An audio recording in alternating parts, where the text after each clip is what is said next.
Imagine a group project where no one's in charge, no one can agree, and no one brings snacks. Welcome to the United States under the Articles of Confederation.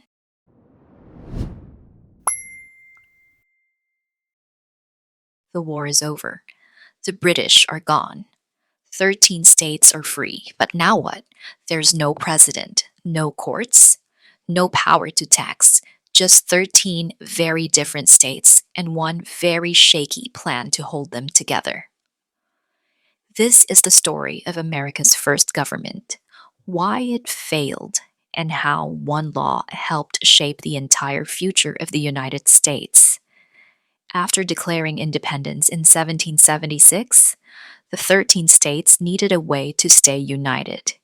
They didn't want a king or too much central power, so in 1777, they drafted the Articles of Confederation.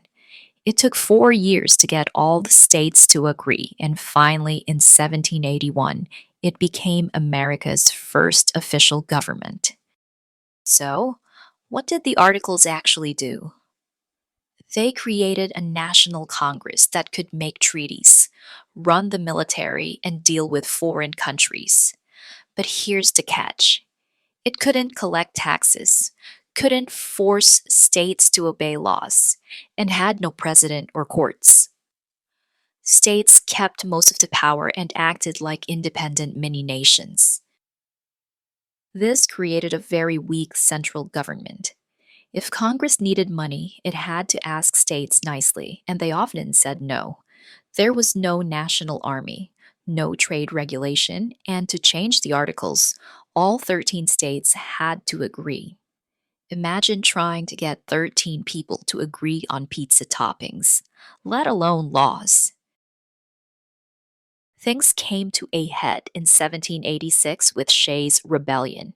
Angry farmers in Massachusetts, many of them war veterans, were being thrown in jail for debt. They rose up and shut down courthouses. The national government couldn't stop it. That scared people. If the government couldn't keep order, what good was it? Even with all its flaws, the Articles government passed one big deal law, the Northwest Ordinance of 1787.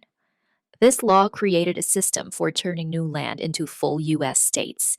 It banned slavery in the Northwest Territory, guaranteed freedom of religion and trial by jury, and set up a process for public education. Not bad for a weak government.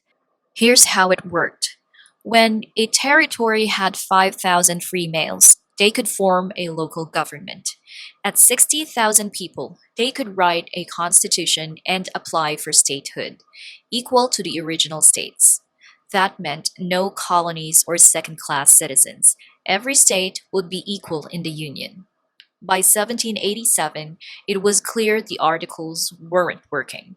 So, delegates from the states met in Philadelphia, not just to fix the articles, but to replace them. What came out of that meeting? The United States Constitution, a brand new framework with 3 branches of government, checks and balances, and a stronger federal system. Compared to the Articles, the Constitution gave the government real power. It created a president to lead, courts to judge, and a Congress that could actually do things like raise taxes and enforce laws. The Articles of Confederation were America's first experiment with self rule. They didn't last, but they taught the founders what to fix. And the Northwest Ordinance, it helped shape the entire country, showing how to expand the nation fairly and peacefully. Let's recap. The Articles were our first government, too weak to hold us together. The Northwest Ordinance, a bright spot, new states, no slavery. Then came the Constitution, the stronger system we still use today. Now that you've watched the video, let's see how much you remember. Head to the link in the description where you'll find Quizlet, content made just for you.